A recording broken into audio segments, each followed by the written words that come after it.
Good morning, everyone. So I might be looking a little tired today, and the reason why that is because I spent 5 hours last night planning out my 2021 goals.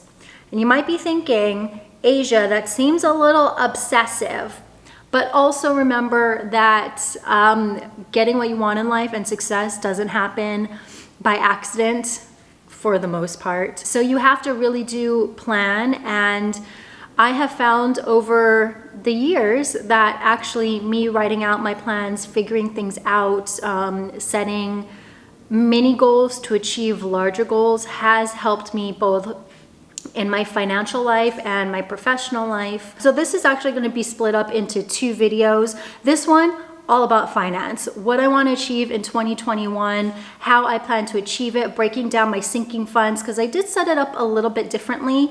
And I also kind of thought of a larger chart in general that I want to put together. And then the other video is going to be my 2021 overall goals, what I want to accomplish professionally and personally. This video, the financial video, is sponsored by Empower, which is fitting because I am about to throw a lot of money into my Empower sinking fund checking account. Okay, so it all works out. Anyways, let's get into this video because we have a lot to talk about. I'm missing something now that I'm looking at this. I totally just thought of another sinking fund that I missed out on. Let's start off, since we did just talk about my sinking funds, let's start off with sinking funds because that's kind of the most succinct and easiest thing on this list. Fortunately for 2021, I feel like my financial goals are pretty straightforward. It's probably the easiest financially. I mean, not easiest in terms of making money or anything, or the amount of money I'm trying to save, but easiest in terms of just goals, because now I'm debt free. I saved up my emergency fund. So now it's just everything at this point is just being responsible and playing around with money and setting my life up for success. So that's cool. Who knew that I would be at this point in my life? Like, how cool is that? Before we start, let me tell you the planner that I have been writing in. This is the Master Plan Planner. This is my planner, y'all. I'm sorry that this is taking so long. I wish that we were able to get it in your hands before the new year, but if you're able to stick it out, I know that this is a really great planner because, frankly, I built it to accomplish all of my needs. Selfish, I know, but I know that it'll also help a lot of you, especially in this community, because we are very financially minded. Anywho, let's get started. I have 4 short-term goals for the year 2021. 1, accomplish my sinking funds. We all know this. I'll go further into what that looks like. Down payment for a house. For the love of God, if I have to rent after this lease is up, I am going to jump off my balcony, which is on the 1st floor, so it's not dangerous at all. Car, we're still talking about a car, and then a road trip. I have been really itching to do kind of more road trips around California to explore a little bit. So depending on, how Miss Corona is feeling next year and how people are handling, the vaccine and stuff, this is a tentative thing, but we're still going to put it in our short-term goals because we still want to plan for it. Anyways, so let's talk about sinking funds because sinking funds are always fun. My sinking fund goals for this year are going to focus primarily on bills, okay? You all know how I love a good sinking fund. Sinking funds are just ways for you to save up money for things that you have to pay for in the future. And I've also decided to include in my sinking funds monthly bills that are taken out because I have decided that I really just don't like watching things being deducted out of my checking account. I hate it, especially when it's monthly, because even though I know it happens, I sometimes forget, and it's just like, ooh, that's $30 that I totally forgot was gonna get out of my checking account, and now I hate it. So everything is going to go into my Empower checking account. So something I did this year that's really cool that I haven't done is I've organized my sinking funds from when they are due, earliest that they are due by month. So January, February, March, October, November, December, those are when my sinking funds are due. And I organized it this way because I like to save my sinking funds in the order that they will be taken out. So obviously January is happening soon, so health insurance is the first thing I need to save for, and it's actually something that I already put money into in December, which is why there are no flow charts for health insurance. So that's done. It's just easier to track, easier to make sure that you have the money in your account by the time you need it. And it's just easier for me. So again, January is where my Kaiser health insurance is due. Again, I like to pay for everything I can in full once, because like I keep on saying, I hate it when I hate monthly deductibles. I hate it. So if I can save up to pay for things in full, that's what I'm going to do. Health insurance, check. I did that in December. February is the other next big expense, and that's for my car insurance. Each block is divided into $400, and every time I add $400 into my Empower checking account, I'll highlight it, and that means it's done. So that's a little under $3,000. And then in March, we have a little break for car registration. I have my little mini Fiat, so it's $200. And then we're going into October. We have a couple small things and then one big thing, which I forgot to add, which is why it's at the bottom. But I get a lot of messages about people asking my thoughts on pet insurance, and I say as a pet owner, it is so important. We have nationwide pet insurance. We love them, actually. They have given us back money for everything that we've claimed, and they are just very easy. The money is sent directly to my bank account, and like I said, I really love them. Unfortunately, pet insurance is expensive. For 2 dogs, it's a little less than $2,000. I'm saving up $2,000 just because, you know, I like a nice even number on my flow charts. But it is due in October, so that gives me 10 months to save up for that, and I think that for me is very reasonable. And then we have Christmas. Y'all, I'm saving for Christmas for the very first time. I decided after I did my ways to save money for Christmas this year that it was probably time for me to start saving money for a Christmas sinking fund. So $4,000 is a lot, but again, it's not just for Christmas presents. It's for the holidays in general. It's for any Thanksgiving dinners. It's for gifts, not only for my family, but for my friends. It's for holiday decor. It's for travel. If we're permitted to travel, it's for hotel stays. It's for all of that. So $4,000 is very much all encompassing. And again, I have 12 months to save for that. So I think I'm able to do it.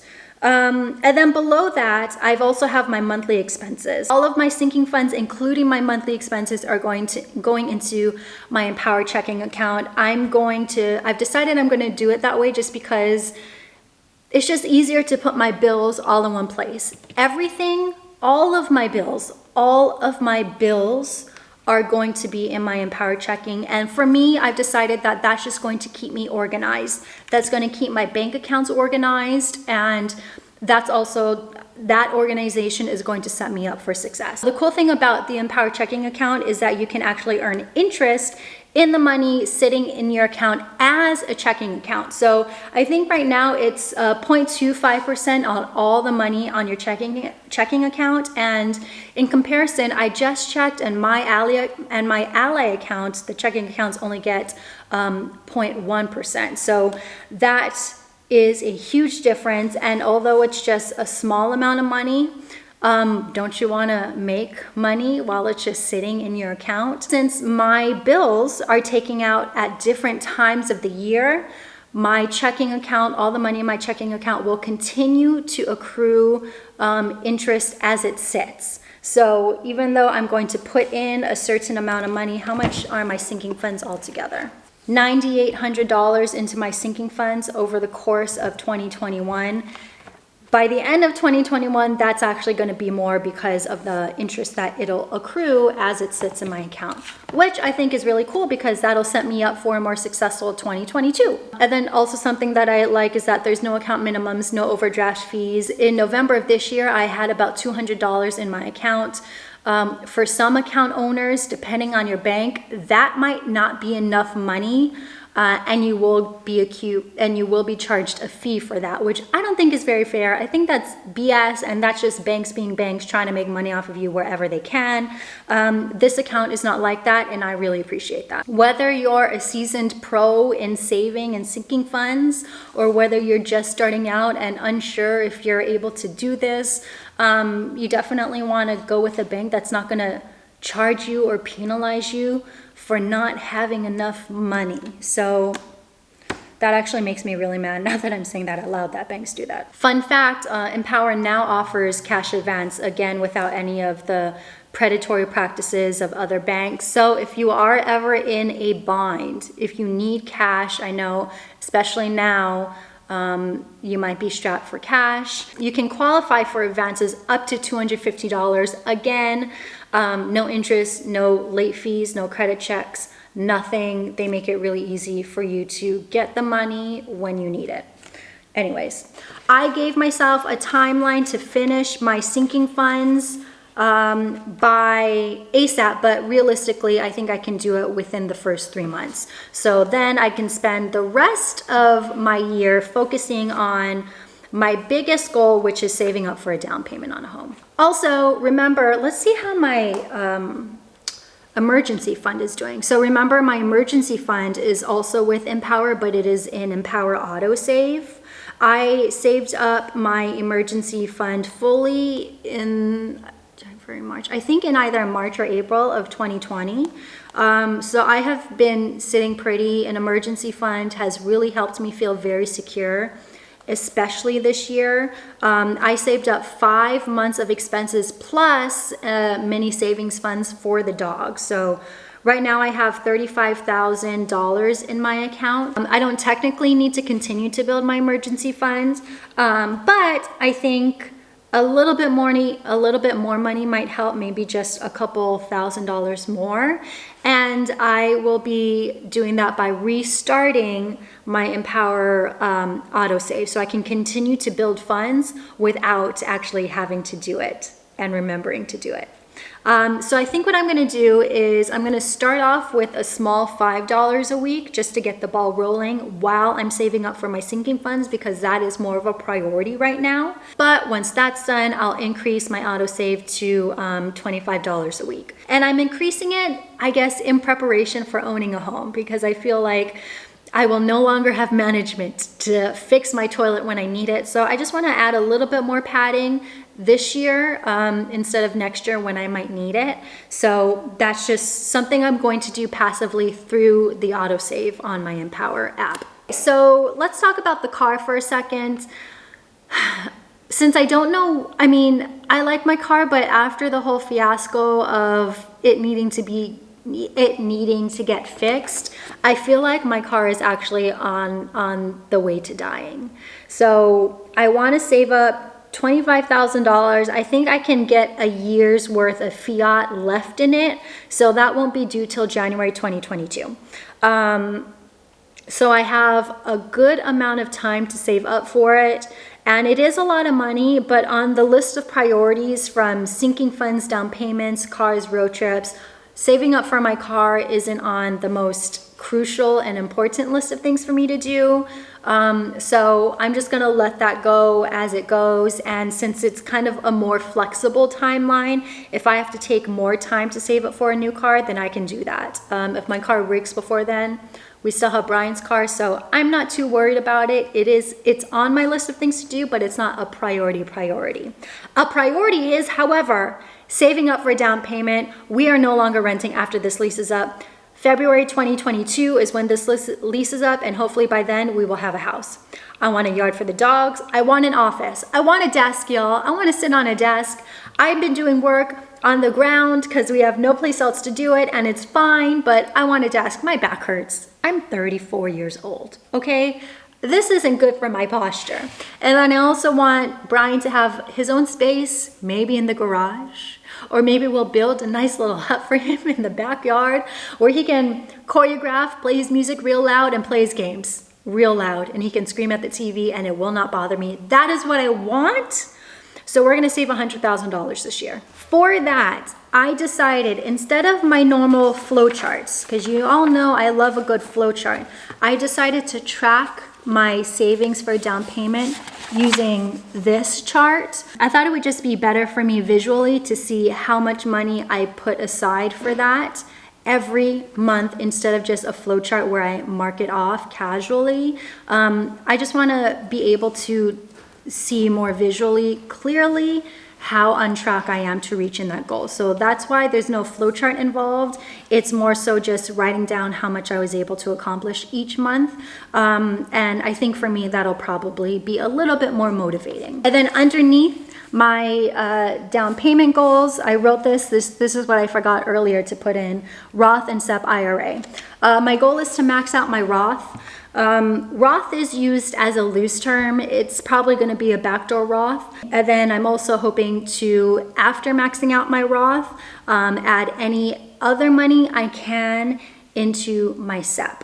How much I saved this year, I'm actually going to talk about in my 2019 versus 2020 video. So again, that'll be the very last video of the year. So watch out for that to see how much I've done so far. This page is the debt overview page that comes in the planner, and we don't need this anymore. So I've decided to turn this into a vision board for my dream home. That is what I'm going to do. I haven't done it yet. Next time I see my mom, she has all these home decor magazines, so I'm just gonna go through them and cut and paste things that I love into here. I think that would be a good way to kind of emphasize the main goal for 2021. Oh, here's the other thing. So here's the other graph that I wanted to show you. This is, I have never done this before, so we're gonna see how it works in 2021. But this is gonna be a graph where I put all of my income for the year, and then put all my expenses for the year, and then in the corner are going to be my percentages, so that way I can see if there are any patterns that occur. I can make sure that I'm within my percentage threshold for every expense, and I'm really interested to see how this graph turns out. It might even be something worthwhile for maybe a lot of you to do as well. So this was a really interesting graph, and then I pasted this graph into my planner from my old passion planner. It's just my monthly income from 2019, 2022, and then 2021 and moving forward. That way I can just kind of like compare to see how my months are going in comparison to the year before and all that stuff. But I think this is also, especially as a freelancer, I think this is a very important graph to have in your planner, just to keep track of how things have went. But that is all of my 2021 financial goals. Again, includes everything practical from just saving up for any type of bill expense that I could ever have to pay for. And then also bigger goals like maxing out retirement funds and saving up for a down payment. So that is that. Let me know in the comment section what some of your financial goals are for the next year. And yeah, I will see you in the next video. Thanks for watching. Thanks for sticking with me. Can you believe how financially savvy we've become since 2017? Can you believe it? It's crazy. Anyways, see you later. Bye.